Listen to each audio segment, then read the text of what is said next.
जय हिंद साथियों, मैं मोहम्मद शाहनवाज आप सभी का स्वागत करता हूं जीएस माइंड्स के अपने इस प्लेटफॉर्म पे। दोस्तों, जैसा कि आप सभी लोग जानते हैं कि हम लोग इस समय पीसीएस के लिए क्वेश्चंस के एक विशेष श्रृंखला के साथ हर रोज प्रैक्टिस कर रहे हैं। और ये जो प्रश्न है ये बड़े ही इंपॉर्टेंट प्रश्न है। ये पीसीएस में पूछे गए प्रश्न है तथा कुछ नए प्रश्न भी हैं, डिफरेंट अदर एग्जाम्स में पूछे गए प्रश्न है। तो ये बहुत ही खास, बहुत ही महत्वपूर्ण प्रश्न बन जाते हैं हम सबके लिए। ठीक है, तो आज इस सेशन में हम लोग कुछ नए क्वेश्चन की श्रृंखला के साथ हाजिर हुए हैं।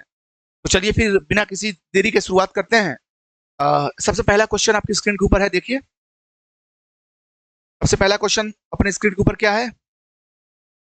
हाँ, देखिए।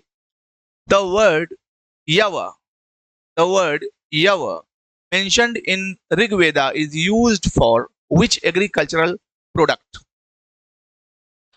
यव की बात हो रही है। ये जो टर्म है, ये जो टर्म है, ये टर्म ये टर्म किस चीज को इंगित करता है?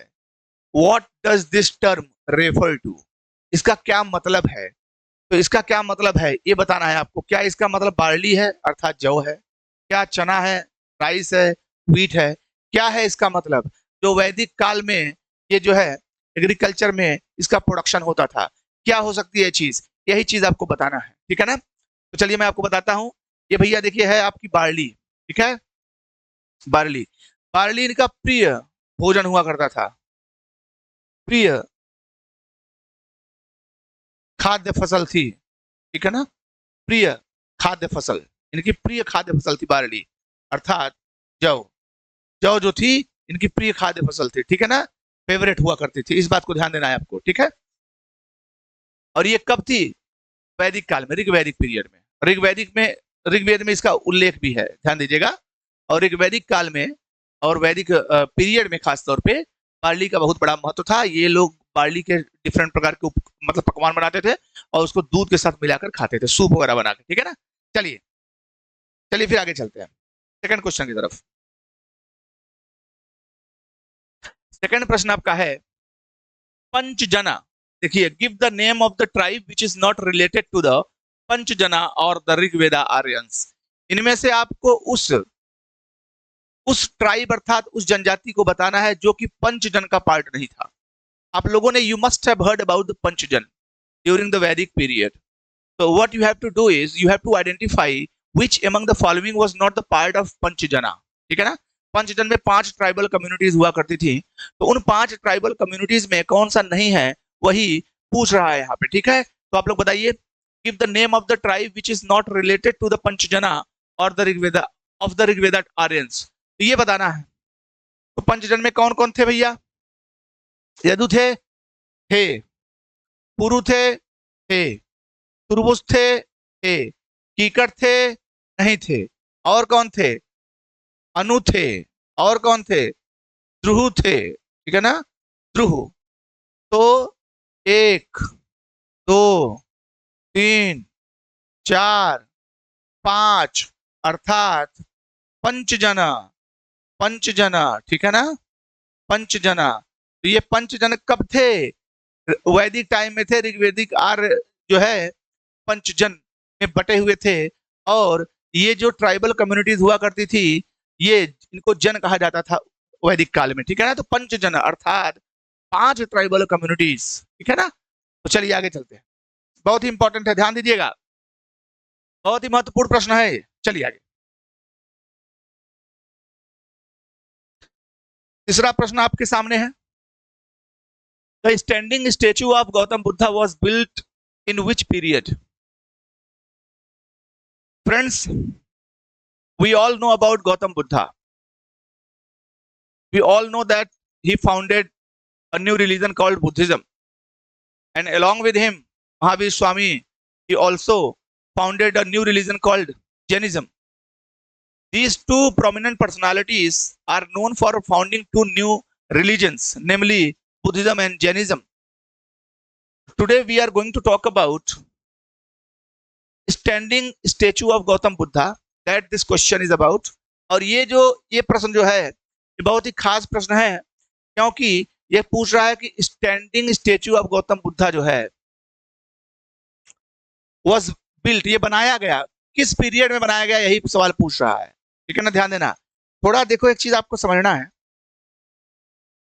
क्योंकि ये जो बुद्धिज्म और जैनिज्म दो नए धर्म आए हैं, ये जो दो नए धर्म आए हैं, इनका प्रादुर्भाव, इनका विकास, इनका उत्थान किस तरीके से हुआ।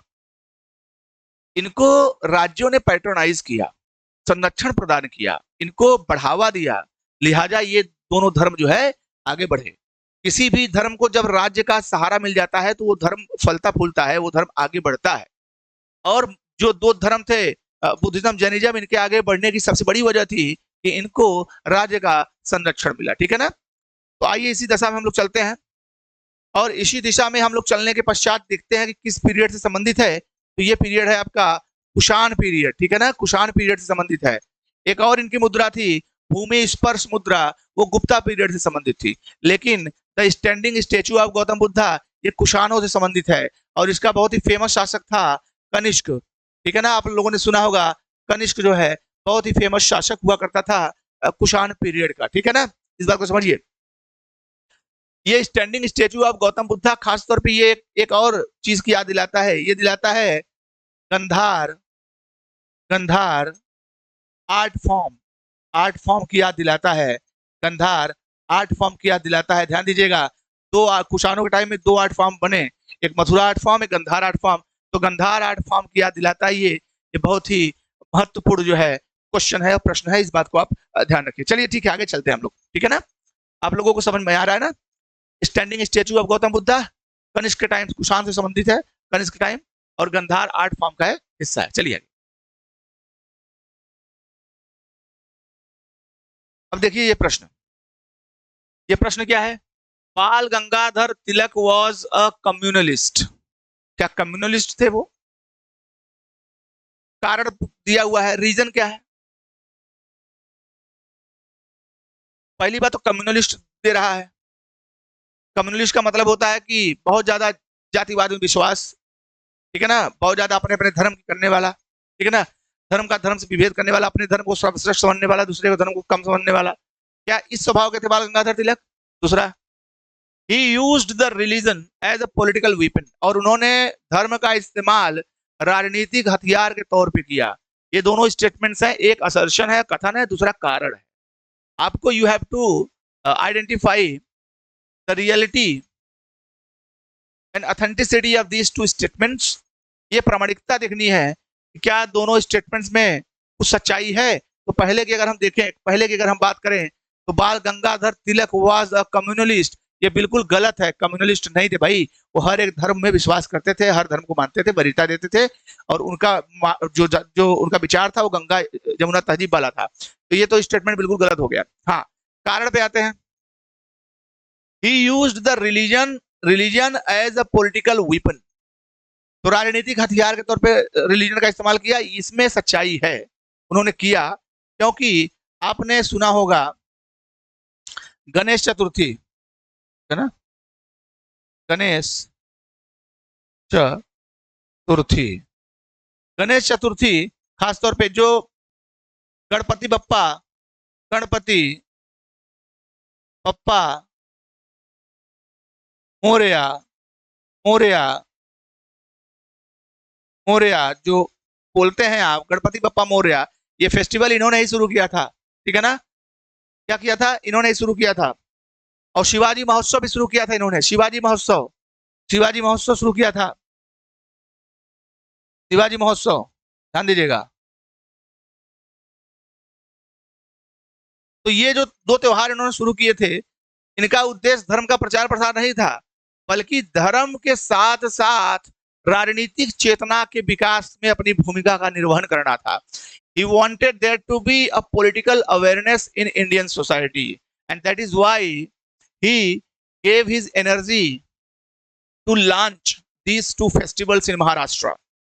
तो इस फेस्टिवल को उन्होंने लॉन्च किया, शुरुआत किया, ही स्टार्टेड। उसका सबसे बड़ा जो है कारण था कि लोगों के अंदर जागरूकता है, लोगों के अंदर अवेयरनेस है, राजनीतिक चेतना है। ठीक है ना, तो ये बिल्कुल आपका स्टेटमेंट सही है। तो इस प्रकार से आपका उत्तर जो हो जाएगा वो क्या हो जाएगा,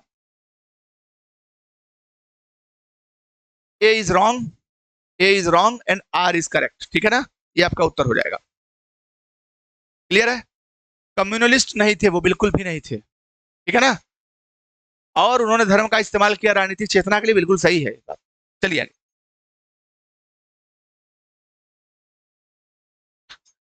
देखिए, ये मॉडर्न हिस्ट्री का क्वेश्चन है।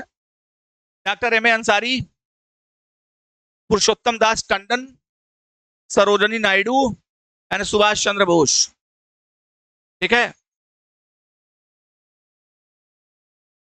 तो ये आपको पकड़ना है। इसमें कुछ चीजें आपको मालूम होगी, जैसे एक बहुत फेमस है सुभाष चंद्र बोस, ये तो मालूम होंगे ना। हरिपुरा, हरिपुरा अधिवेशन मिलाओ, टी का वन मिल गया भाई, यही है, ठीक है ना। और बाकी मिला लेते हैं। पहले का 3, doctor M A Ansari Madras अधिवेशन की अध्यक्षता किए थे, ठीक है ना। सरोजिनी नायडू कानपुर की अध्यक्षता की थी। पुरुषोत्तम दास टंडन नासिक में अध्यक्षता किए थे, ठीक है ना। तो कुल मिला के ये आपका मैचिंग हो गया और आपका उत्तर हो जाएगा सी। ठीक है, आपका उत्तर क्या हो जाएगा? सी। क्लियर है? ये बहुत ही आसान क्वेश्चन है, बहुत ज्यादा कुछ करना नहीं इसमें। इसमें बस जो है आईएनसी के अध्यक्ष और इसके अलावा कहां पे हुआ ये बताना था। ठीक है, चलिए आगे चलते हैं। Question number 6। Question number 6, who was the founder of Nalanda university? Nalanda विश्वविद्यालय की स्थापना किसने करी थी? नालंदा विश्वविद्यालय की स्थापना किसने करी थी? अभी नालंदा को फिर से रिवाइव किया गया, मोदी गवर्नमेंट ने जो है ध्यान दिया इस पर। ठीक है, तो नालंदा यूनिवर्सिटी की स्थापना पहली बार कौन किया था, थोड़ा देखते हैं। क्या चंद्रगुप्त विक्रमादित्य ने किया था? नहीं। क्या धर्मपाल ने किया था? नहीं, धर्मपाल ने दूसरी यूनिवर्सिटी बनाई थी, विक्रमशिला। ठीक है, पुनरुद्धार कराया था उसने। क्या पुष्य शुंग ने किया था? पुष्यगुप्त ने किया था, ये गलत है, शुंग नहीं है, पुष्यगुप्त ने किया था, ये गलत है। सही क्या है आपका? कुमार गुप्त ने किया था। ठीक है ना, कुमार गुप्त ने किया था। ये गुप्त वंश का शासक था, गुप्ता डायनेस्टी का था, ध्यान दीजिएगा, डायनेस्टी का था। और इसने किया था 450 एडी में। 450 एडी में इसने नालंदा विश्वविद्यालय की स्थापना की थी, नालंदा यूनिवर्सिटी की स्थापना की थी। इस बात को आपको समझ के रखना है, ठीक है ना। ठीक है, नालंदा यूनिवर्सिटी की स्थापना किसने की थी? कुमार गुप्त ने की थी। किस वंश का शासक था? गुप्त वंश का शासक था। कब किया था उसने? 450 एडी में किया था। किस स्टेट में है ये? बिहार में है। क्लियर है? चलिए आगे चलते हैं। Question number 7, entry port. Entry port trade means export trade, import trade, coastal trade, goods imported for export. तो ये को मिला के आपको समझना है कि एंट्री पोर्ट ट्रेड का क्या मतलब होता है। एंट्री पोर्ट ट्रेड का क्या मतलब होता है? इसका मतलब क्या होता है? क्या इसका मतलब होता है एक्सपोर्ट करने वाला ट्रेड, या इंपोर्ट करने वाला ट्रेड, या तटीय व्यापार, या गुड्स इंपोर्टेड फॉर एक्सपोर्ट? ये भैया है आपका सही उत्तर। ठीक है ना। एंट्री पोर्ट खास तौर पे ऐसा पोर्ट होता है जहां पे जैसे सपोज करो अगर आपको कोई सामान बाहर भेजना है, आपको एक्सपोर्ट करना है, तो ऐसी स्थिति में अगर आप मान लीजिए इंटीरियर पोर्शन में रहते हैं, हिंटरलैंड्स में रहते हैं, तो सबसे पहले आपको अपना सामान पोर्ट के पास ले जाना पड़ेगा, वहां पे ले जाके रखना पड़ेगा, फिर वहां से लद कर फिर जाएगा, डायरेक्ट यहाँ से आप भेज नहीं सकते। तो जहां पे आप जाके एक बार सामान रखते हो ना, वहां से फिर री एक्सपोर्ट होता है, तो उसको बोलते हैं एंट्री पोर्ट। ठीक है ना। तटवर्ती इलाकों में खूब सारे एंट्री पोर्ट्स बने हुए हैं, जैसे गुजरात, महाराष्ट्र, यहाँ पे खूब बने हुए हैं। तो जैसे मान लो यहाँ से अगर आपको मान लीजिए आम, अब आम यहाँ से जाता है विदेशों में जाता है, ठीक है ना। ऑस्ट्रेलिया में गया था अभी 1-2 साल पहले। तो कहने का मतलब जब जाता है तो पहले यहाँ से जाएगा एंट्री पोर्ट के पास, वहां पे जाएगा, फिर वहां से फिर री एक्सपोर्ट होगा, फिर जाएगा कहाँ? अपने डेस्टिनेशन पे जाएगा। ठीक है ना। तो एंट्री पोर्ट उसी को बोलते हैं, ध्यान दीजिएगा, गुड्स इंपोर्टेड फॉर एक्सपोर्ट। ठीक है, ठीक है ना। मतलब वो सामान जैसे आपने संपर्क कर लिया भैया हमारा सामान इतना है, तो वो आपसे इंपोर्ट करेंगे अपने पास और फिर वहां से एक्सपोर्ट करके भेजेंगे। ठीक है ना, ध्यान दीजिएगा। चलिए, तो ये आपका सही उत्तर हो गया। अगला, पूरा providing urban amenities to rural areas. ये मॉडल जो है पूरा providing urban amenities to rural areas model was advocated by, ये मॉडल किसने दिया था? ये मॉडल किसने दिया था बताइए? पूरा वाला model, providing urban amenities to rural areas, किसने कहा था कि जो शहरों की व्यवस्था है वो गांव को भी मिलनी चाहिए, अर्थात गांव में शहरों जैसी व्यवस्था कर देनी चाहिए। ये बात किसने बोली थी? आपके पास 4 ऑप्शंस हैं, आप ऑप्शन देख सकते हैं और बताइए ये बात किसने कही थी कि जो व्यवस्था providing urban amenities to rural areas, ये मॉडल किस व्यक्ति ने दिया था? इस मॉडल की किस व्यक्ति ने सिफारिश या वकालत की थी? यही आपको बताना है। आपके पास है एपीजे अब्दुल कलाम साहब, मनमोहन सिंह साहब, लाल कृष्ण आडवाणी साहब एंड राजीव गांधी साहब। तो you have 4 options and you have to pick right one among the 4। तो राइट वन क्या है? APJ Abdul Kalam. APJ Abdul Kalam. I don't think you need to be told about APJ Abdul Kalam. You must be knowing about him already. तो APJ Abdul कलाम जो है भारत के पूर्व राष्ट्रपति हैं, साइंटिस्ट भी रहे हैं, ठीक है ना। उन्होंने एटॉमिक प्रोग्राम को जो है आगे बढ़ाया है, मिसाइल प्रोग्राम को आगे बढ़ाया है, भारत की बहुत ही प्रोमिनेंट पर्सनालिटी रहे हैं। तो इन्होंने ही यह विचार दिया था कि आपको शहरों में, मतलब गांव में शहरों जैसी व्यवस्था, शहरों जैसी सुविधा, शहरों जैसी सुविधा होनी चाहिए, ठीक है ना। कौन कहा था? एपीजे अब्दुल कलाम साहब ने कहा था। इस मॉडल को क्या कहते हैं? पूरा मॉडल। इस मॉडल क्या कहते हैं? पूरा मॉडल, ठीक है ना, पूरा मॉडल। चलिए चलिए आगे चलते हैं, ठीक है, आगे चलते भैया। अगला प्रश्न क्या है? अगला प्रश्न, व्हेन वाज द पीएम किसान Maan Dhan Yojana launched for the purpose of pension to small and marginal farmers? Kisan Maan Dhan योजना कब शुरुआत किया गया इसकी? यही पूछ रहा है, कब लॉन्च किया गया। इसके साथ साथ हम लोग इसका पर्पस भी समझने की कोशिश करेंगे, ठीक है ना। चलिए बात करते हैं। तो कब लॉन्च किया गया है? 2020, 2019, 2020, 2019 कब लॉन्च किया गया? ये लॉन्च किया गया भैया 12 सितंबर 2019 को लॉन्च किया गया, ठीक है ना। कहां से लॉन्च किया गया? रांची झारखंड से। रांची झारखंड से लॉन्च किया गया, ठीक है। मोदी जी ने लॉन्च किया इस स्कीम को, ध्यान दीजिएगा, ठीक है ना, लॉन्च किया गया। अब ये जो स्कीम है इस दिन लॉन्च किया गया। अब ये स्कीम की खास बातें क्या है? इसमें क्या है कि जितने भी स्मॉल फार्मर्स हैं, छोटे किसान, ठीक है ना, और सीमांत किसान जिनको मार्जिनल बोलते हैं,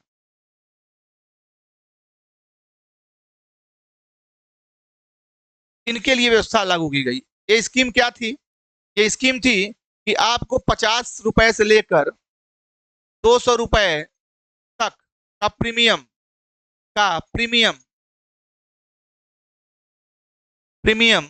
भरना पड़ेगा, ठीक है ना, भरना पड़ेगा। अगर आपकी उम्र 18 से 40 के बीच में है तो, अगर आपकी उम्र 18 से 40 के बीच में है तो ये इस स्कीम का भाग हो सकते हैं। और जैसे ही आप 60 साल की उम्र पार करेंगे, जैसे ही आप 60 साल की उम्र पार करेंगे, आपको 3000 रुपए का मासिक पेंशन, मंथली पेंशन दिया जाएगा, ठीक है ना। मंथली पेंशन क्या होगा? दिया जाएगा। यही स्कीम थी। लेकिन इसकी पात्रता एक और थी। क्या पात्रता थी? कि आपके पास कम से कम 2 हेक्टेयर्स की जमीन होनी चाहिए, कम से कम 2 हेक्टेयर की जमीन होनी चाहिए, ठीक है ना। 2 हेक्टेयर जमीन होनी चाहिए, इतने की ओनरशिप आपके पास होनी चाहिए, तब आप इसमें जा सकते हैं, ठीक है। चलिए आगे चलते हैं, समझ में आ गया। ये स्कीम लॉन्च हुई थी 12 सितंबर 2019 को। आगे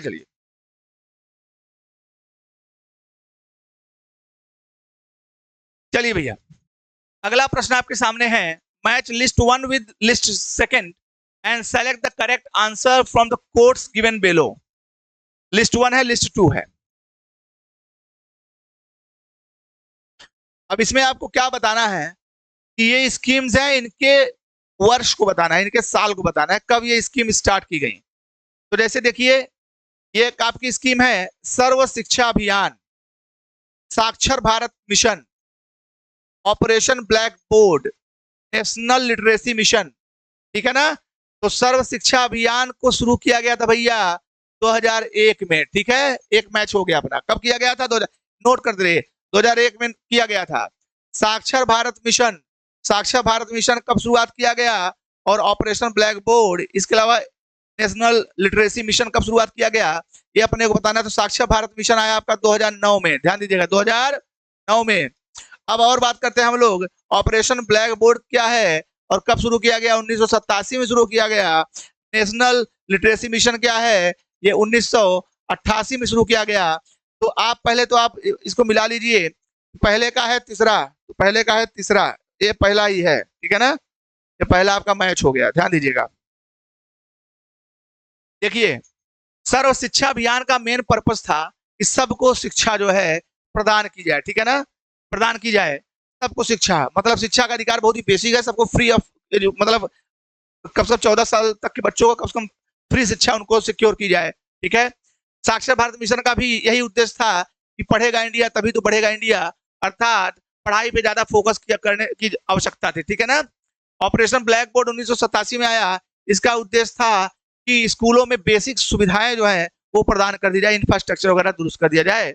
और नेशनल लिटरेसी मिशन का भी यही मतलब था कि साक्षरता को किस प्रकार से एक संतुलित अवस्था में ले जाया जा सके, जहां से भारत के शिक्षा का मार्ग प्रशस्त हो सके और जनता जो है पढ़ लिख कर जागरूक हो सके। तो कुल मिला के ये उद्देश्य था इस चारों स्कीम्स का। होपफुली आपको समझ में आया होगा। और इसी के साथ चलते हैं अगले प्रश्न पे। देखिए भैया, अगला प्रश्न क्या है? अगला प्रश्न है, which of the following are the types of poverty? ये टाइप्स ऑफ पॉवर्टीज हैं, ये कौन सी पॉवर्टीज हैं, किस प्रकार की पॉवर्टीज हैं, इस चीज को आपको समझना है। तो देखिए, पॉवर्टी जानते हैं ना, पॉवर्टी मतलब गरीबी, पॉवर्टी मतलब गरीबी। गरीबी बड़ी बेकार चीज होती है, कहावत है कि सब कुछ आए गरीबी ना आए, ठीक है ना। पॉवर्टी, उसी पॉवर्टी की बात हो रही है। तो देखिए, इसमें 3 प्रकार की पॉवर्टी हमको देखने को मिलती है। पहली है एब्सोल्यूट पॉवर्टी, दूसरी है रिलेटिव पॉवर्टी, तीसरी है subjective poverty. And functional poverty जैसा कोई चीज नहीं होता, ठीक है ना। तो आपका ऑप्शन हो जाएगा 1, 2 एंड 3। फंक्शनल पॉवर्टी जैसा ऐसा कोई चीज नहीं होता, ठीक है ना। Now we talk about absolute poverty, relative poverty and subjective poverty one by one and try to understand what they actually are. ये क्या होते हैं, इसको हमको समझना है। तो एब्सोल्यूट पॉवर्टी को सबसे पहले समझते हैं। एब्सोल्यूट पॉवर्टी उसको बोलते हैं जब आपके पास बेसिक जरूरतें भी ना हो। मतलब एब्सोल्यूट पॉवर्टी का मतलब होता है कि जब आपके पास मतलब basic amenities, lack of basic amenities, basic requirements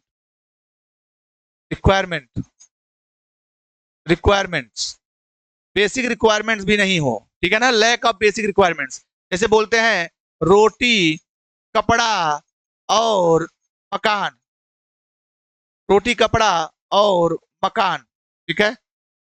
अगर रोटी, कपड़ा और मकान भी नहीं है आपके पास, तो इसका मतलब है कि आप एब्सोल्यूट पॉवर्टी की दशा में हैं, अर्थात एक निरपेक्ष जो है आप गरीबी की दशा में है, ठीक है ना। बेसिक अम्यूनिटीज तो कम से कम आपके पास होनी ही चाहिए। रिलेटिव पॉवर्टी क्या होता है?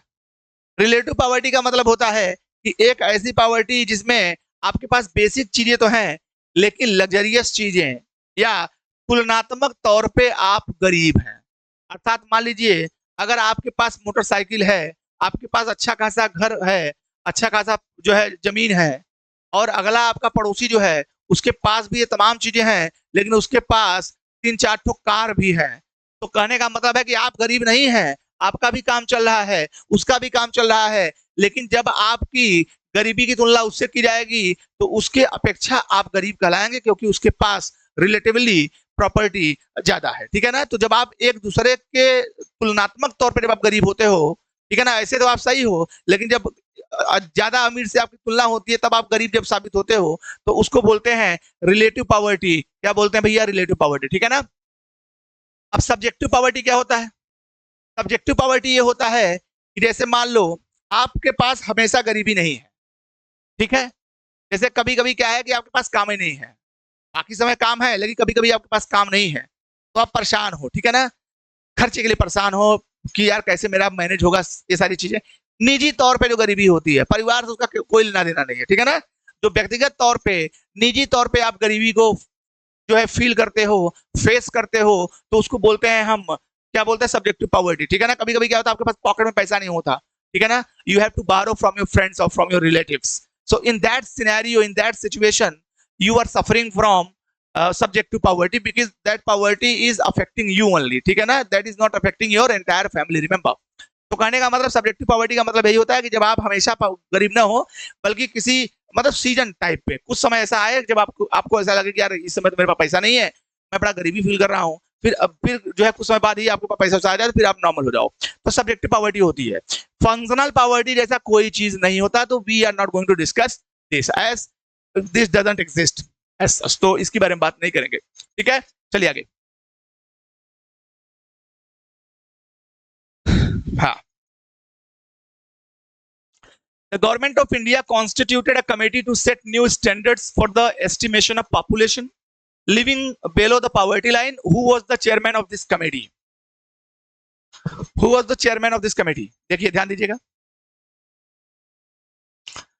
गवर्नमेंट ऑफ इंडिया ने एक कमेटी बनाई, क्या बनाई, एक कमेटी सेट करी, काहे के लिए सेट करी, कि सेट कर दिया जाए, क्या सेट कर दिया जाए, एक नया मानक, ठीक है ना, किसके लिए, इसके लिए मूल्यांकन करने के लिए, क्या चीज, गरीबी को, सॉरी उस जनसंख्या को जो कि गरीबी रेखा से नीचे रह रही है, उस जनसंख्या को जो गरीबी रेखा से नीचे रह रही है, उसके मूल्यांकन के लिए एक कमेटी बनाई गवर्नमेंट ने। उस कमेटी के चेयरमैन कौन थे, यही सवाल है, ठीक है ना, यही सवाल है कि उस कमेटी के चेयरमैन कौन थे। तो उस कमेटी के चेयरमैन कौन लग रहे हैं, उस कमेटी के चेयरमैन लग रहे हैं सुरेश तेंदुलकर जी, ठीक है ना, सुरेश तेंदुलकर। ये कमेटी बनी थी, ये committee Suresh Tendulkar committee, Tendulkar committee, ये कमेटी जो है ये बनी थी 2005 में, और इस कमेटी ने रिकमेंडेशन अपनी कब दी,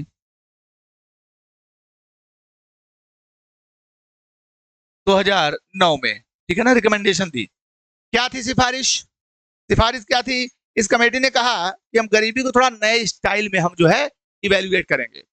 इन्होंने कहा कि हम क्या काम करेंगे, अभी केवल ओवरऑल पर कैपिटा इनकम नहीं चेक करेंगे, बल्कि हम क्या चेक करेंगे, per capita, per capita consumption, consumption, per capita consumption expenditure, ठीक है, पर कैपिटा कंजम्पशन एक्सपेंडिचर, मतलब आपका पर कैपिटा कंजम्पशन एक्सपेंडिचर क्या है, हर एक व्यक्ति का कितना खर्चा है आपके फैमिली में, ठीक है ना, पर हेड खर्चा कितना आ रहा है, इस चीज को हम जो है, इस पर जो है हम अब नई तरीके से करेंगे, तो हो सकता है कि कुछ नई गरीबी रेखा से नीचे रहने वाले लोगों की संख्या थोड़ी बहुत बढ़ जाए, क्योंकि नया पैमाना हम सेट करेंगे, ठीक है ना। तो अब पर कैपिटा कंजम्पशन एक्सपेंडिचर को तय किया जा रहा है, और इसी इसी चीज को आधार बनाकर, इसी चीज को आधार बनाकर जो है उन्होंने एक नई तरीके से गरीबी को डिफाइन किया कि पॉवर्टी लाइन से नीचे रहने वाले लोगों की संख्या कितनी है, तो रिलेटिवली वो संख्या इनके टाइम में थोड़ा बढ़ गई थी, ठीक है ना। चलिए ध्यान क्या रखना है, सुरेश तेंदुलकर कमेटी 2005 में स्थापित हुई थी, रिकमेंडेशन की थी 2009 में, और आधार क्या बनाया था, पर कैपिटा कंजम्पशन एक्सपेंडिचर, ठीक है ना। चलिए आगे चलते भैया।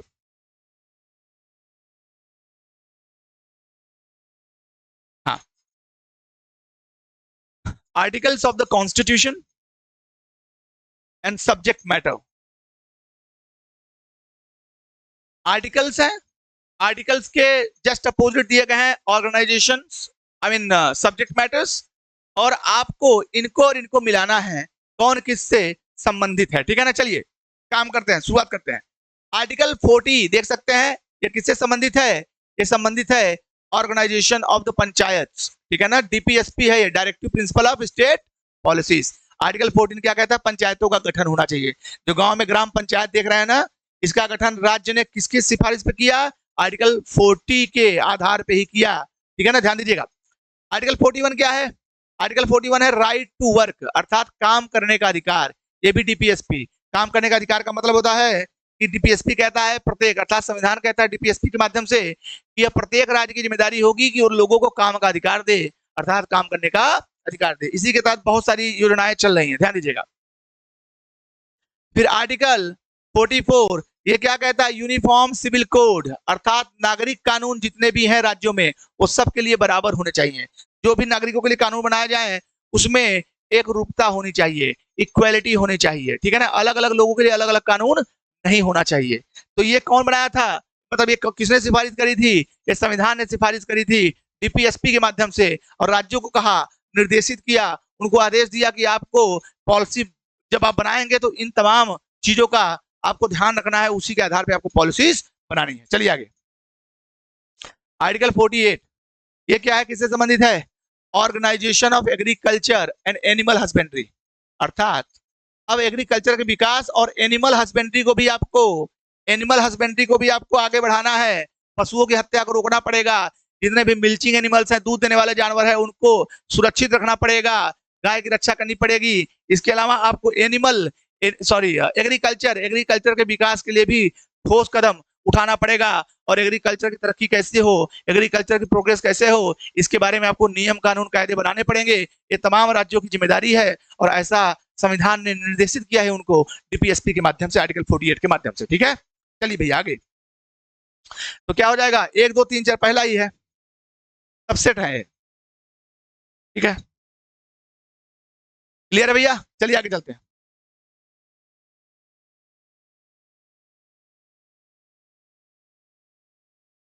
Consider the following statements with respect to directive principles of state policy. तो directive principles of state policy के संबंध में इन तमाम कथनों का परीक्षण करना है, ठीक है। चलिए देखते हैं क्या कह रहा है भैया। पहले तो समझिए कि किसके संबंध में प्रश्न है। यह है directive principle of state policy, राज्य के नीति निर्देशक तत्व या नीति, राज्य के नीति निर्देशक तत्वों के बारे में है, तत्व। एक, चलिए आगे चलते हैं। क्या कह रहा है कि they are not enforceable by court, यह न्यायालय के द्वारा परिवर्तनीय नहीं है, ठीक है ना। प्रवर्तनीय, प्रवर्तन का मतलब होता है लागू करने की क्रिया विधि, प्रक्रिया जिसको बोलते हैं प्रवर्तन। यह न्यायालय में परिवर्तनीय नहीं है, अर्थात इनको न्यायालय में लागू नहीं कराया जा सकता। क्या ये बात सही है? बिल्कुल ये बात सही है, ठीक है ना। ये बात सही है कि ये न्यायालय में इनको इन्फोर्स नहीं कराया जा सकता कि आप जाके कहेंगे ऐसा है, ये आर्टिकल मतलब आर्टिकल 40 का या इसका उल्लंघन हो रहा है, तो आप जाएंगे तो कोर्ट आपकी बात नहीं सुनेगा, कहेगा भैया ये उनके ऊपर बाइंडिंग नहीं है, ठीक है ना। हालांकि ये एक निर्देश है कि ऐसा करेंगे, लेकिन ये बाइंडिंग नहीं है। जैसे फंडामेंटल राइट्स है, तो ये it is not like fundamental right that you can go to the court and एक आदेश पास करा लो, ऐसा नहीं है। चलिए दूसरा, it shall be the duty of the state to apply this principles in making laws. क्या ड्यूटी होगी राज्यों की कि इन सिद्धांतों का इस्तेमाल कानून बनाते समय किया जाए? बिल्कुल सही है। तो दोनों स्टेटमेंट्स आपके सही हैं, ठीक है ना। दोनों स्टेटमेंट्स आपके बिल्कुल सही हैं। ये जो है they are not enforceable, article 37 कहता है, आर्टिकल 37 यही कहता है कि they are not enforceable in the court of law. Just as, let me tell you an example to make you understand better. See, when your fundamental right is violated, you have a right under Article 32 to go to the Supreme Court and even high courts also, but under Article 226. So when your fundamental right is violated, you have the option to go to the Supreme Court for the protection of your fundamental rights. In fact, these courts, whether we talk about Supreme Court that protects your right under Article 32 or high courts that protect the right under Article 226, you get a protection from them.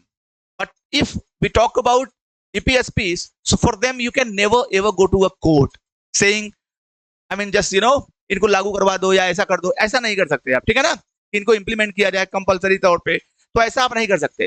तो इनमें उनमें थोड़ा अंतर है, इस बात को आपको समझना पड़ेगा। You will have to understand the difference between DPSPs and fundamental rights.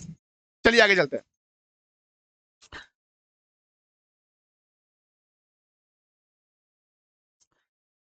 देखिए, prior sanction of the president of India is required before introducing a bill in the parliament on. तो यहां पे देख सकते हैं, यू कैन सी कि कुछ ऐसे कानून दिए गए हैं और इनके बारे में कहा गया है कि इनमें से कौन से ऐसे कानून हैं जहां पे राष्ट्रपति की पहली जो है आपको परमिशन लेनी पड़ेगी, उसके बाद आपको ये चीजें इशू कराना पड़ेगा। तो ये कौन है, ये कौन से ऐसे नियम कानून हैं, ठीक है, ये बताना पड़ेगा।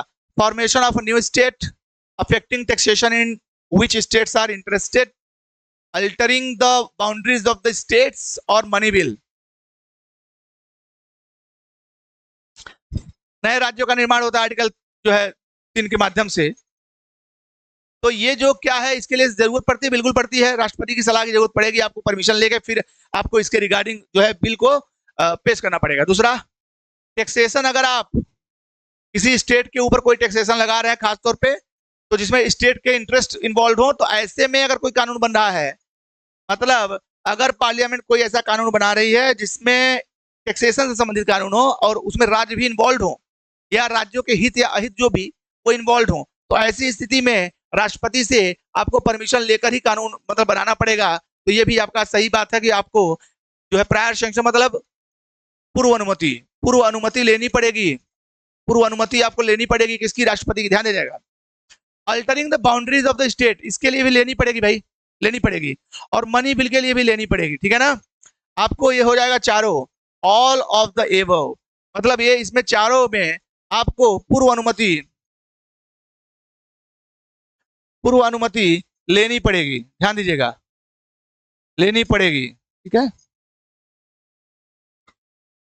पूर्व अनुमति लेनी पड़ेगी। मतलब अगर पार्लियामेंट इनमें से किसी पर भी कानून बनाती है तो पार्लियामेंट कानून निसंदेह बना सकती है, लेकिन पार्लियामेंट को क्या करना है कि parliament has to seek the permission of the president before it introduces a bill in the house. तो कुल मिला के आपको परमिशन लेनी पड़ेगी, उसके बाद आप करिए, मतलब राष्ट्रपति के संज्ञान में आपको काम करना है, ठीक है ना। चलिए,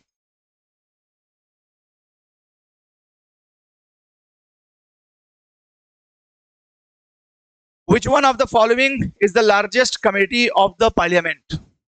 Which one of the following is the largest committee of the parliament? तो सबसे बड़ी कमेटी पार्लियामेंट की कौन है, इसी से संबंधित क्वेश्चन है। क्या कह रहा है, सबसे बड़ी committee, largest committee of the parliament, ठीक है ना। कैसे डिसाइड करेंगे कौन सी कमेटी बड़ी है कौन सी छोटी है, तो ये सबसे बड़ी कमेटी है आपकी द कमेटी ऑन एस्टिमेट्स, ठीक है ना, ये कमेटी ऑन एस्टिमेट्स, प्राक्कलन समिति, प्राक्कलन समिति, इसमें कुल 30 सदस्य होते हैं, 30 सदस्य होते हैं, 30 मेंबर्स, और सब के सब लोकसभा के होते हैं, ध्यान दीजिएगा, ठीक है ना, लोकसभा के होते हैं। इसके अलावा पब्लिक अकाउंट कमेटी भी होती है, उसमें 22 सदस्य होते हैं, जिनमें 15 लोकसभा के, 7 जो है राज्यसभा के होते हैं, और छोटी कमेटी होती है। सबसे बड़ी कमेटी होती है प्राक्कलन समिति, 30 सदस्य, लोकसभा सारे के सारे लोकसभा के होते हैं, there is no member from Rajya Sabha in this. चलिए आगे चलते हैं।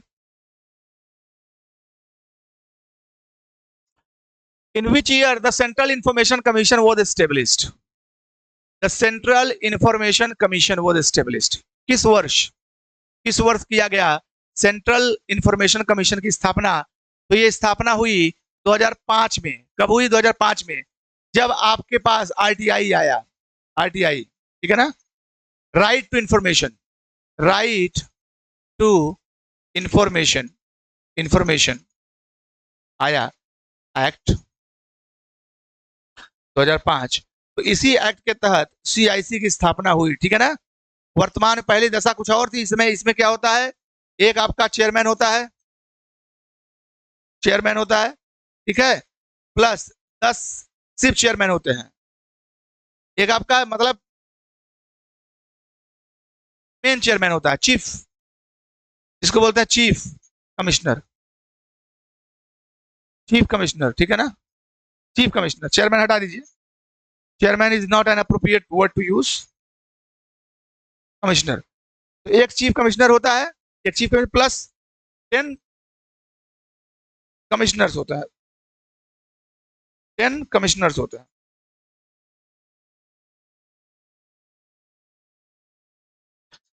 एक चीज ध्यान देना, एक चीफ कमिश्नर, 10 ये टोटल 11 मेंबर।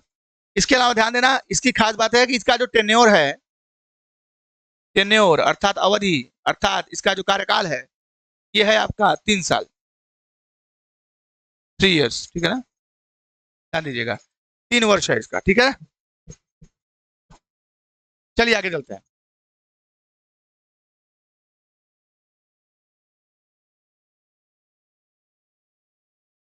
क्या है? The resignation letter by a जज of supreme court is address to. बहुत ही सिंपल क्वेश्चन, एक लाइन का क्वेश्चन है, इसमें ज्यादा दिमाग नहीं लगाना है। ये सिंपल पूछ रहा है, सिंपली पूछा, सिंपली समझना है। द रेजिग्नेशन लेटर मतलब त्याग पत्र, एक जज जो होता है सुप्रीम कोर्ट का, वो किसको देता है? वो देता है राष्ट्रपति को, ठीक है ना। किसको देता है? राष्ट्रपति को देता है। बस इसमें ज्यादा कुछ करना नहीं है। त्याग पत्र किसको देता है? राष्ट्रपति को देता है। कौन? सुप्रीम कोर्ट का जज, ठीक है ना। चलिए आगे।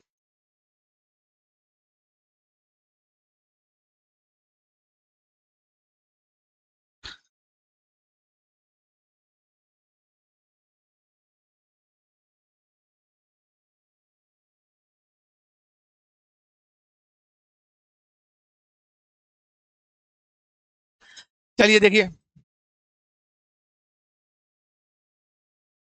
ये प्रश्न देखिए, which of the following statements regarding the advisory jurisdictions of the Supreme Court is correct? Supreme court के पास तमाम तरह के क्षेत्राधिकार होते हैं, उनमें से एक होता है एडवाइजरी, अर्थात सलाह, सलाहकारी जो है क्षेत्राधिकार, सलाहकारी क्षेत्राधिकार। एडवाइजरी ज्यूरिसडिक्शन का क्या मतलब होता है? एडवाइजरी ज्यूरिसडिक्शन का क्या मतलब होता है? सलाहकारी, सलाहकारी क्षेत्राधिकार, क्षेत्राधिकार, है ना। इसी के संबंध में है। क्या कह रहा है? It is binding on the supreme court to give its opinion on any matter refer to it by the president.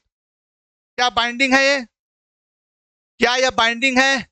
Binding किसी भी अवस्था में नहीं है, चाहे राष्ट्रपति सुप्रीम कोर्ट को रेफर करे, चाहे सुप्रीम कोर्ट राष्ट्रपति को रेफर करे, बाइंडिंग नहीं है। हालांकि एक मसले में है, अगर कानून जो है, राष्ट्रपति अगर सुप्रीम कोर्ट को ये आदेश करे कि जो आजादी से पहले के कानून है उन पर कोई सलाह मांगे, तो उस समय सुप्रीम कोर्ट बाइंडिंग है, अदरवाइज बाइंडिंग नहीं है। तो मिला के नॉर्मली बाइंडिंग नहीं है, ठीक है ना। तो ये स्टेटमेंट अब गलत हो गया। सुप्रीम कोर्ट बाइंडिंग नहीं है कि अपनी ओपिनियन किसी मैटर पे जो है वो शेयर ही करे, ठीक है ना। बाइंडिंग नहीं है, दे सकता है, अमूमन देता ही है, लेकिन कोई ऐसा कोई बाध्यता नहीं है, ठीक है। ये गलत हो गया। दूसरा, the full bench of the supreme Court hears any reference made to it under its power of advisory jurisdictions.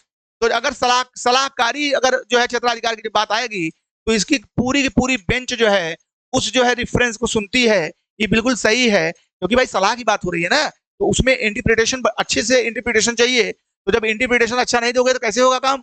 तो इसके लिए सब बैठते हैं, सारी बेंचेस, पूरा फुल बेंच बैठती है और सुनती है, और फिर अपना जो है इंटरप्रिटेशन देती है, ठीक है ना। तो चलिए, ये सही है आपका। तीसरा क्वेश्चन, मतलब तीसरी line, the opinion given by the supreme court on a reference under advisory jurisdiction is not binding on the government. ये भी सही है। एडवाइजरी ज्यूरिसडिक्शन जो है वो बाइंडिंग नहीं है गवर्नमेंट के ऊपर। अगर government of India Supreme Court को रेफर करे कि we need this much of interpretation on this particular law, तो the law that Supreme Court gives to the government is not binding on the government. बिल्कुल सही है ये। तो जो सलाह, मतलब सलाह ले रहा है भाई ना, तो आपकी सलाह जो ले रहा है, तो भाई आपके अच्छी लगेगी तो मानेंगे, नहीं अच्छी लगेगी तो नहीं मानेंगे, एज सिंपल एज दैट। तो इसमें ज्यादा कुछ करना नहीं है। तो दो तीन बिल्कुल आपके सही है। चौथा, not more than one reference at a time can be made to the supreme court under its power of advisory jurisdiction. तो ऐसी कोई बाध्यता नहीं है कि एक बार में सिर्फ एक ही रेफरेंस या एक ही क्वेश्चन पूछा जा सकता है, ऐसी कोई बाध्यता नहीं है। तो ये जो है आपका पहला चौथा गलत हो, दूसरा तीसरा सही है। तो आपका ऑप्शन नंबर ये सही है, सी, ऑप्शन नंबर सी सही है, ठीक है ना। हाँ, दूसरा तीसरा सही है। चलिए चलते हैं आगे, आगे बढ़ते हैं।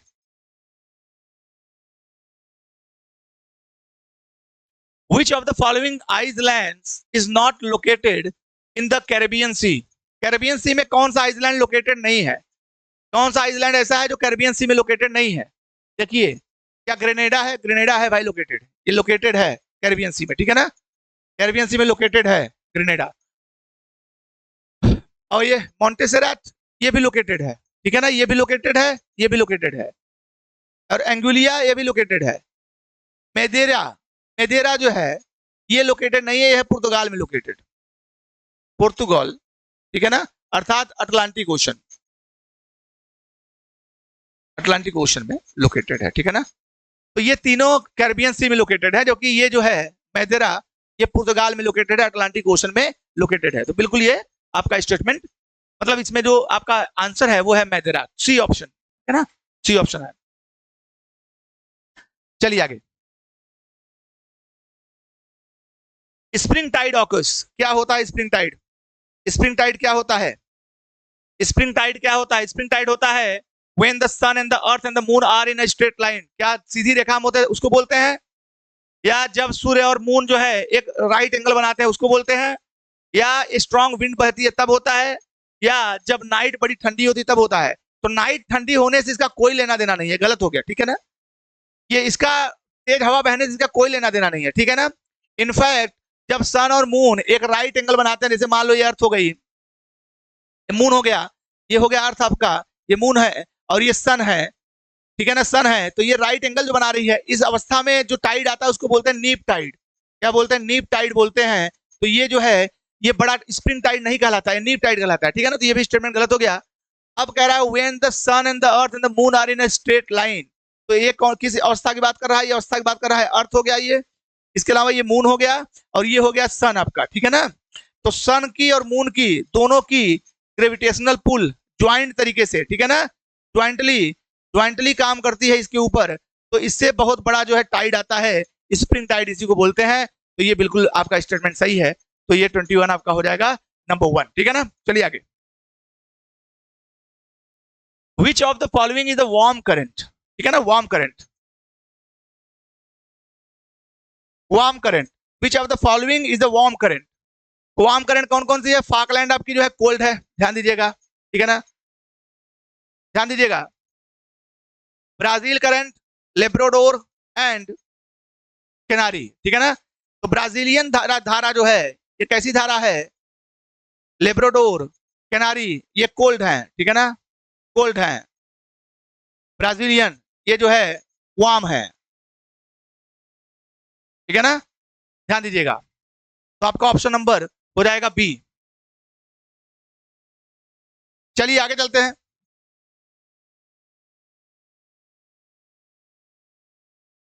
Match list 1 with list 2 and select the correct answer using the code given below the list. River and country, ये मिलाना है आपको। तो कैसे मिलाएंगे? मिलाइए, रिवर और कंट्री को मिलाइए।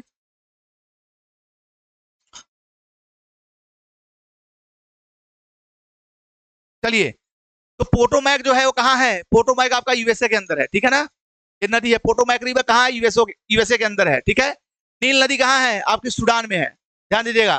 टिग्रीज कहाँ है? आपकी इराक में है, इराक में टिग्रीज नदी, टिग्रीज अराफात, ठीक है। और थेम्स नदी कहाँ है? इंग्लैंड में, ठीक है ना। तो आपका मैच कराइए, पोटोमैक को करिए 2, ए का 2, नील का चौथा, बी का चौथा, बी का चौ बी का चौथा दिया नहीं है, सॉरी बी का चौथा, सॉरी इधर है, हाँ बी का चौथा, बी का 2 हो गया, तो एक का दूसरा, बी का चौथा, सी से काम करना पड़ेगा, सी का हो गया तीसरा, सी का तीसरा, तो ये हो जाएगा आपका। आइए आगे चलते हैं। नोबी एंड कैंटो प्लेन्स, 2 प्लेन्स हैं, नोबी एंड कैंटो, ये 2 मैदान हैं, ठीक है ना। ये किस कंट्री में है? कौन से कंट्री में है? क्या नॉर्थ कोरिया में है, साउथ कोरिया में है, जापान में है, चाइना में है? तो इसका सही उत्तर है भैया जापान। ये प्लेन कहाँ है? ये मैदानी भाग कहाँ है? जापान के अंदर है, ठीक है ना, कहाँ है? जापान के अंदर है। आइए आइए आखिरी प्रश्न की तरफ चलते हैं। आपका आखिरी प्रश्न है, बहुत ही खास प्रश्न है, the correct sequence of the great lakes of the USA from east to west. East to west बताना है, ध्यान दीजिएगा। तो ईस्ट टू वेस्ट बताना है, कैसे बताएंगे? कैसे बताएंगे? सबसे ईस्ट में आपका पड़ता है, सी है ये, ईस्ट में पड़ता है ओंटारियो, फिर ईरी, फिर हुरोन, फिर मिशिगन, फिर सुपीरियर, ठीक है ना। ये आपका सही उत्तर हो गया, क्योंकि ईस्ट टू वेस्ट कह रहा है। अगर वेस्ट में पूछेगा तो क्या हो जाएगा? सुपीरियर हो जाएगा, फिर क्या हो जाएगा? मिशिगन हो जाएगा, ठीक है, मिशिगन हो जाएगा, फिर क्या हो जाएगा? ईरी हो जाएगा, फिर क्या हो जाएगा? सॉरी, हुरोन हो जाएगा, फिर क्या हो जाएगा? ईरी हो जाएगा, फिर क्या हो जाएगा? ओंटारियो हो जाएगा, ठीक है ना, ध्यान दीजिएगा। तो ये आपका वेस्ट टू ईस्ट है, वेस्ट टू ईस्ट। और ये जो पूछ रहा है आपका, ये जो पूछ रहा है वो ईस्ट टू वेस्ट पूछा है, जस्ट अपोजिट पूछ रहा है, तो इसका उत्तर हो जाएगा ओंटारियो, ईरी, सुपीरियर, ये हो जाएगा, ठीक है ना। तो चलिए that's all for today, hopefully you must have enjoyed. कोई कंफ्यूजन होती है तो कमेंट में आप जरूर बताएं, ठीक है ना। और ऐसे ही आप सहयोग बनाए रखें, जुड़े रहें और पीसीएस की तैयारी को अपनी एक धार दें। चलिए मिलते हैं कल कुछ नए प्रश्नों के साथ, तब तक के लिए अलविदा, जय हिंद।